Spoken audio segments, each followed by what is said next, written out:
And here we are again.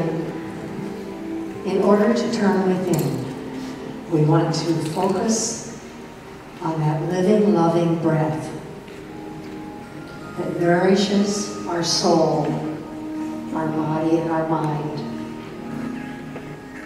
So as we turn within, we recognize the sacred presence within our hearts and minds. We recognize that sometimes in life we struggle or we fight or we resist what is going on, when in fact there is an infinite possibility, a universe waiting for us of answers and divine desires that are given to us through the grace of Spirit. That universe of infinite possibilities is always here. And we want to remember that when times are tough, when times are challenging, when we think there are no answers. We want to focus first on the breath so that we are present with God right here and right now. God is all there is. There is nothing against us. No one against us. There is always more. Blessings abound as we remember to give thanks. As we remember to breathe in the light, the love, the wisdom that is ours by divine inheritance.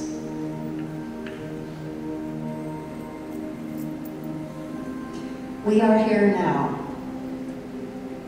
reassembled.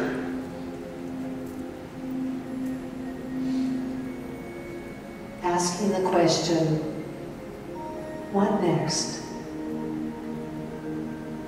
The answers are within us. The joy, the fulfillment, the miracles are waiting. Our only job is to open ourselves to the universe of infinite possibilities. So in that beautiful rhythmic silence, let's take in another deep breath and listen so carefully. Simply listen.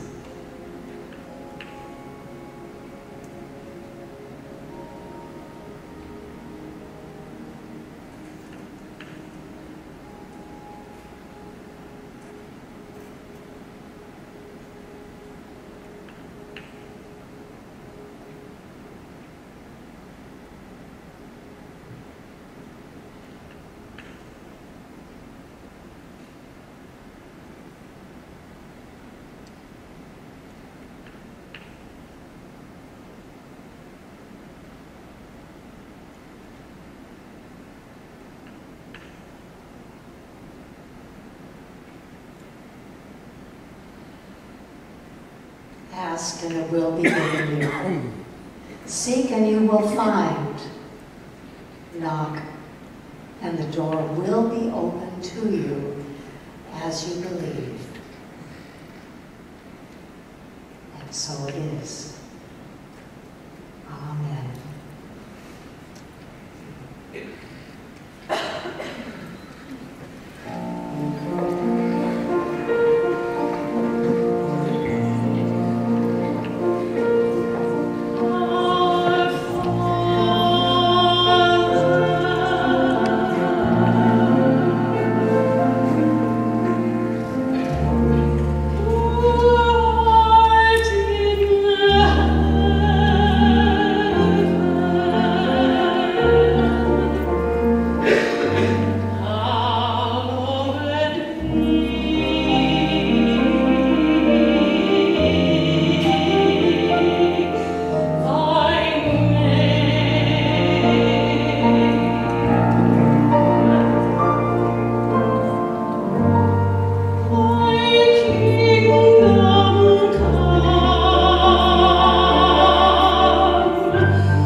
join Dallas.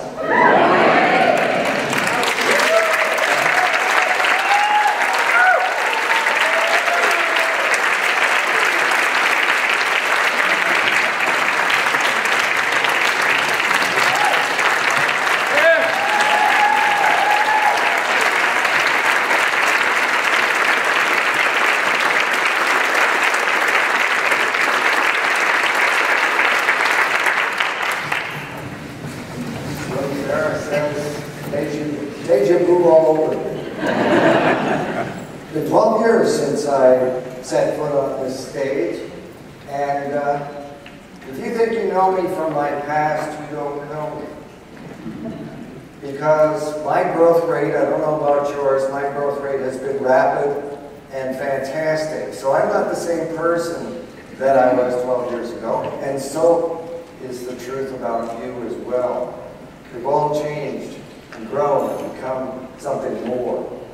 I want to take a moment to thank Bob Goodwin for playing the great music that we shared in writing together. I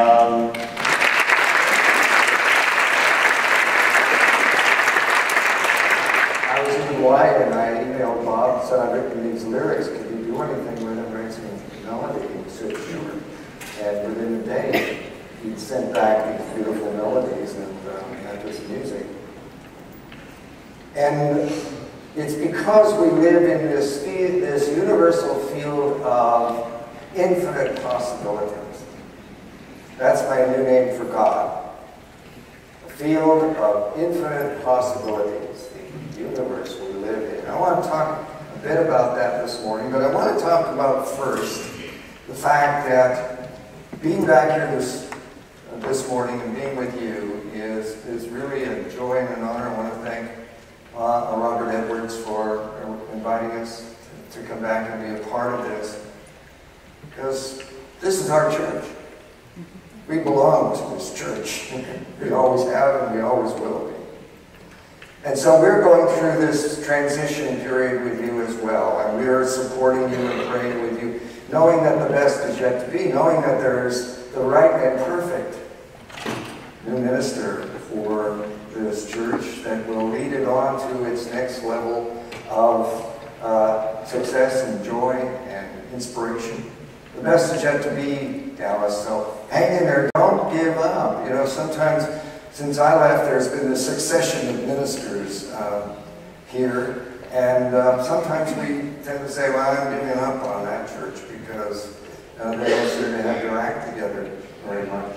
And I'm here to tell you, don't give up, because the best is yet to be. And I can hardly wait to see what's going to come through that door one of these days real soon. So just wanted you to know where I stand on that particular piece. Sitting by the window of her convent one evening, Sister Barbara received got a letter from her home, from her parents. She opened it, and inside the letter was a crisp $100 bill from her parents. And she smiled at the gesture, and as she was reading the letter, she looked down and she saw this shabbily dressed young man leaning on a lamppost down below on the street. And her heart opened with compassion, so she took the $100 bill and she quickly wrote a note with just 2 words on it, which said, "Don't despair." She wrapped the $100 bill in the letter and opened the window and tossed it down to him. He looked down, he saw it, he looked up, he was puzzled, he picked it up, opened it up, saw the $100 bill, read the note. All of a sudden his eyes lightened up and he nodded and waved and went down the road. Well, the next morning, there's a knock on Sister Barbara's door, and it's another one of the nuns, and she says, "There's a young man who just has to see you this morning downstairs. Can you go see him?" So she said, sure. She went down to the door. And here was the same young man that she had seen the day before, and he had a wad of $100 bills in his hand. And he says, "Here, this is yours." And she said, "What's this?" And he said, "Lady, Your horse, Don't Despair, came in first.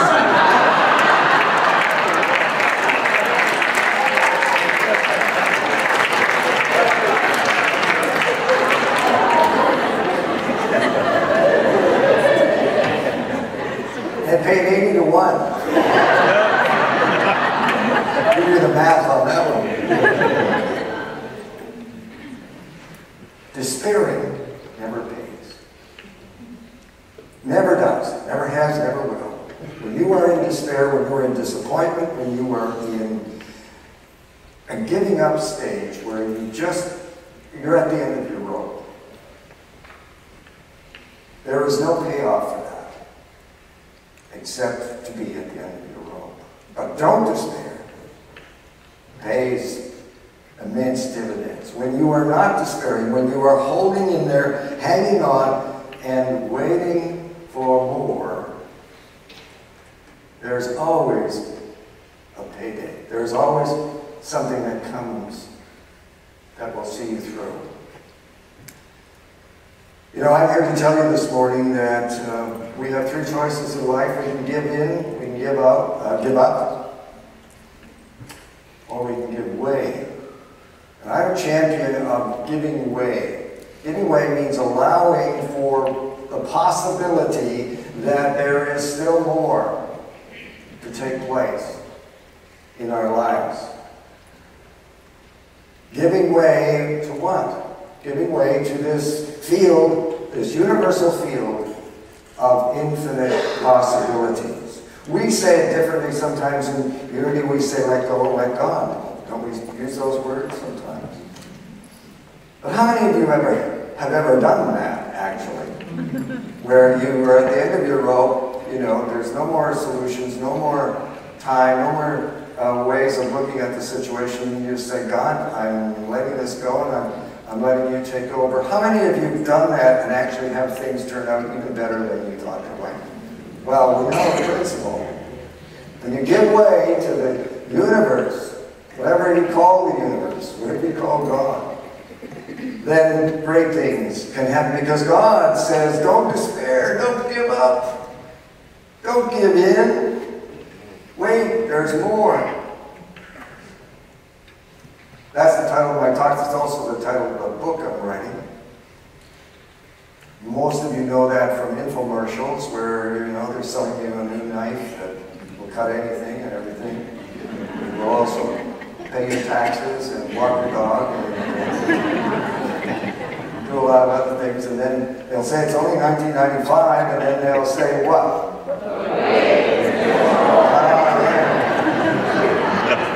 You can get a whole other package for the same price. Plus, we have a travel kit that you can take with you. And so we know the idea that there's always more. From a spiritual perspective, from the viewpoint of this universal field of infinite possibilities, there is always more available to us than what we may be currently settling for in our lives. Much more. Now, I have not always been a patient person to wait for the more. I have been one, and that's why I'm writing this book. I have this tendency to give up, to throw in the towel, just call it quits. Too early in the game, too early in the situation. And I've had that play over and over in my life. And it started with my dad. Since this is Father's Day, I want to honor him, because when I was 1 year old, I was diagnosed with jaundice. And I was really, really sick. And the doctor said, he's not going to make it. He's a goner. And many of my family also were resigning to the fact that I may not make it into life. But my dad says, there's more. He's a Mclure. He's made of sturdy stuff. Hang in there. He will make it. Ta-da.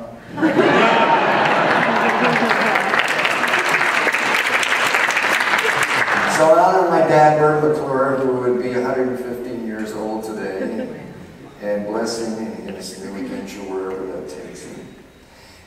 My dad, when I was about 14, said, "Son, you're old enough to go hunting with your older brothers now. You're a man, and we're going to take you hunting." Oh, this is great. I'm now eligible to go out with my two older brothers and my dad and go hunting. We were hunting partridge up in northern Ontario, where I'm from.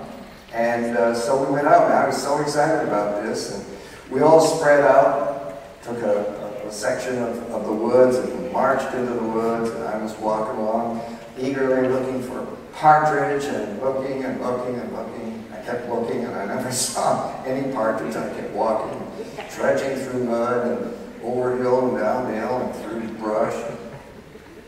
Finally, after about 2 hours, I just said, "I give up. I'm really disappointed. I thought I'd be able to hunt with my brothers." I could hear shots coming from them over the hill. So dejected and disappointed and defeated, I sat down on a stump and slung a gun in my arm like this, and I'm just sitting there, and I'm really quiet, and I'm just taking a couple deep breaths, and all of a sudden, a bird flies over, and a chickadee lands on the barrel of my gun. Kid you not. And looks at me, and I look at that chickadee, and that's the last day of hunting I ever had.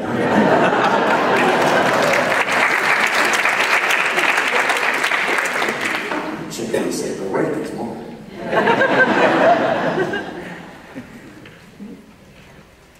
I graduated from Unity School as a minister in 1962. My first assignment was in Vancouver, British Columbia. So I packed up my 1957 Ford Fairlane with everything I owned, and I started driving from Unity Village, Missouri to Vancouver. And I took a nice leisurely trip through scenic territory, and I was especially, for some reason, I was drawn to going through Wyoming so I could see a buffalo. I really, really wanted to see a buffalo. And so I got to Wyoming and looking around, all the plains and mountains and hills, and thought I'd see herds and herds of buffalo. Not a one. Not a one. And at the end of the day, I gave up. I was discouraged. So I found a little picnic table by a creek, and I stopped my car and I got out. It was evening, and I had a sandwich that I had bought at the previous stop that I was there. And so I sat at the picnic bench staring out at the creek, eating my sandwich, feeling alone, lost, dejected, defeated. All of a sudden I heard, I looked around, and there, 50 yards away, was this huge, monstrous buffalo staring at me. And the hair on the back of my neck, I was flabbergasted. I didn't know what to do. I finally climbed up on top of the picnic table and stared at this buffalo who was staring at me, and I noticed that he was between me and my car. There wasn't much chance that I was going to go in here. And so we just kind of stared at one another until all of a sudden I noticed that the table was starting to jiggle and tremble. And I wondered what was going on, and I looked up, and over the hill came not one but 50 buffalo in the herd, came marching down and stood by this other buffalo. We all just stared at one another. Quite a while. And then they just ambled on, and I thought, oh, thank you, God. And I got to see buffalo and then some. And I found out later that buffalo is my totem. We have a spiritual connection, or as we call it in Hawaii, our Mclure. And that 65th birthday bash that Beverly was talking about, I was given a beautiful painting of a buffalo, a rainbow buffalo, by Lin Sheehan great artists in Dallas. And I still have that painting in my den, and it still reminds me of it. But wait, there's more. There's always more. I need to make a confession to you folks from Dallas, and that is that I know I'm a Seattle Seahawks fan. And you may have read that they won the Super Bowl. And almost won another one. But I remember sitting at home in 2013 after Sunday service, rushing home to watch them play.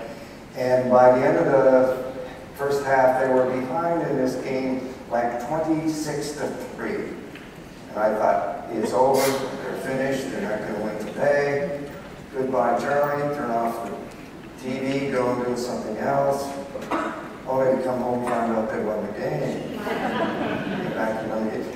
Not only did I do that once, I did it twice. I have to admit, I'm not that keen a fan that I will stick with them when they're behind 26-3. But they won that game too, and they won the Super Bowl, and went on to do that. And so there was a pattern here, and I started to think about that. David, you always give up too soon. You always give in. You don't need to do that. You just need to wait, be patient. And that lesson came home to me tremendously in the past couple of years. In December of 2013, I was diagnosed with stage 4 metastatic melanoma. Sometimes I can't even get it out of my mouth. Stage 4. I don't know if any of you know about melanoma, but it's a badass cancer. It really is. It's aggressive. It was spreading fast. So I went through surgery, radical surgery. I went through radiation, 6 weeks of radiation. I went through chemotherapy. The drug that I was on at that particular time almost did me in. The side effects were horrendous. So they stopped that because they wanted to keep me alive. And it reached a point where my oncologist said, well, David, we don't have anything else we can do for you. We've tried everything. No bullets left in the gun. You might as well get your affairs in order. And you have about 6 months.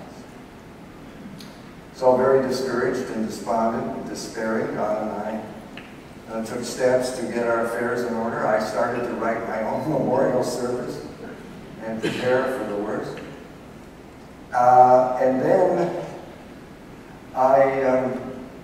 at that low point, I received a call from a friend in Hawaii who said, David, I want you to know that I have a client that has the same diagnosis that you do, been through the same treatment that you've been through. He has been in a trial for a new drug, an immunotherapy drug that works on your immune system, and he's been in the trial now for about 6 months. And the trial is in Atlanta. He lives in Honolulu, but he flies down there every 3 weeks for his treatment. And I wanted you to know that his cancer is gone. And you need to look into that. So I immediately called Atlanta and made arrangements to get into that trial. But one thing led to another, and it wasn't working out, and I was kind of giving up on that. But all of a sudden, I picked up a newspaper in Spokane, and there on the front page was an article.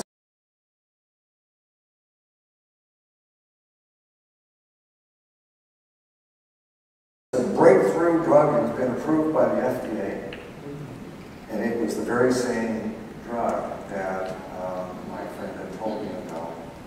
And I cut the article out. I was so excited. I had an appointment with my oncologist that day. I took it into him. He could walk through the door, and he's got the same article. He says, isn't this amazing? We're going to start you on this next week. And he did. So that was in September, last September. And as of a month ago, my doctor tells me my cancer is gone.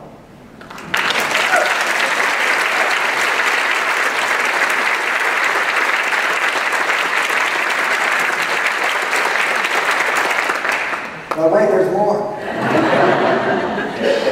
But that's it. You know, you reach a point and say, "Ma, it's over, it's finished, it's done." But it isn't. We used to say it's not over till the fat lady sings, but I don't know that. I shouldn't have said that, should I?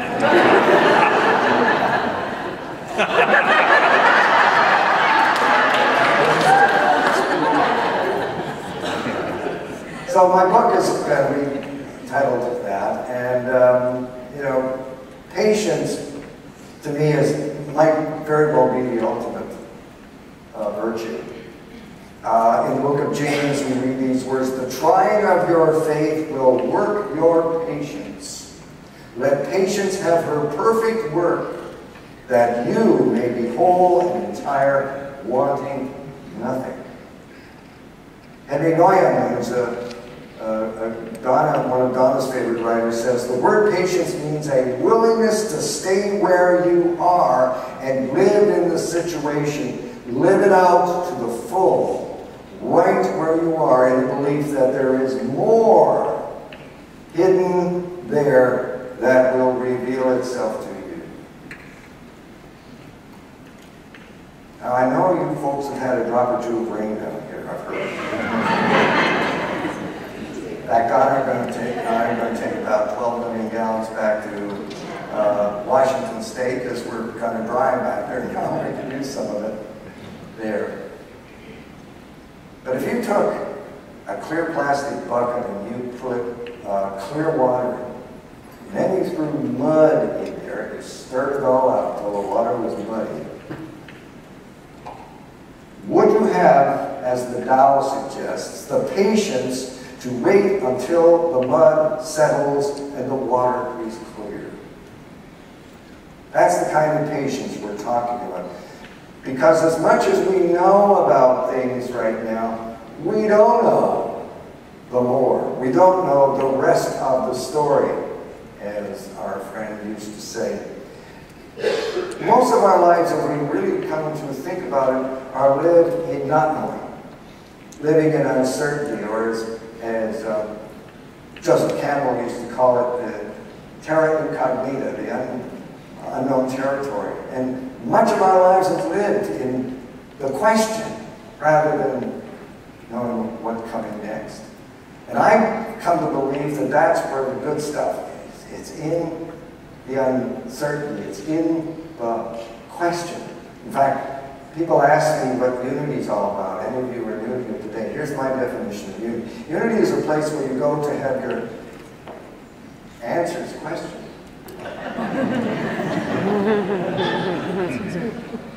Because we do. We say, well, I've got it. It's in the box. Here it is. This is all that I know about life. It's all I need to know. And all of a sudden, well, maybe there's something else. Maybe there's more. Maybe there's something more.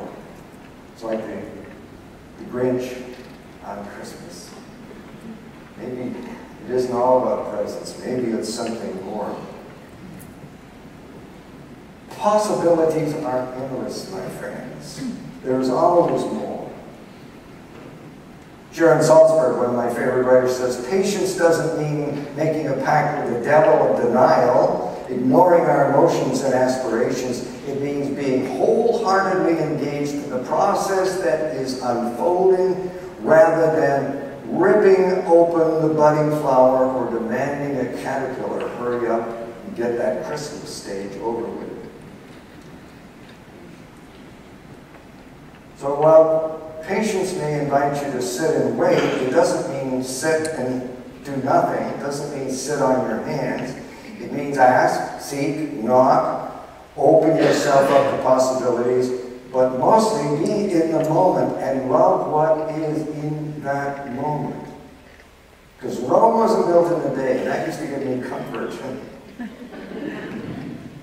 But I realized that while Rome wasn't built in a day, this beautiful thing that was built, every day they were laying brick, they were laying stone, they were making it, whatever it was. And to me, patience is living in that certainty that eventually Central Expressway will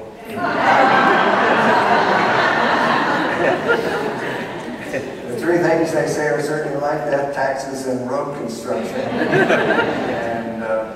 But they're not certain either. I'm here as a testament that they were not certain either. At least not for now. At least not at this moment. So I leave you with these words from Isaiah. Even youths will faint and be weary, and the young will fall exhausted. But those who wait for the Lord shall renew their strength. They will mount up with wings as eagles. They shall walk, they shall run and not be weary. They shall walk and not faint. But wait, there's more.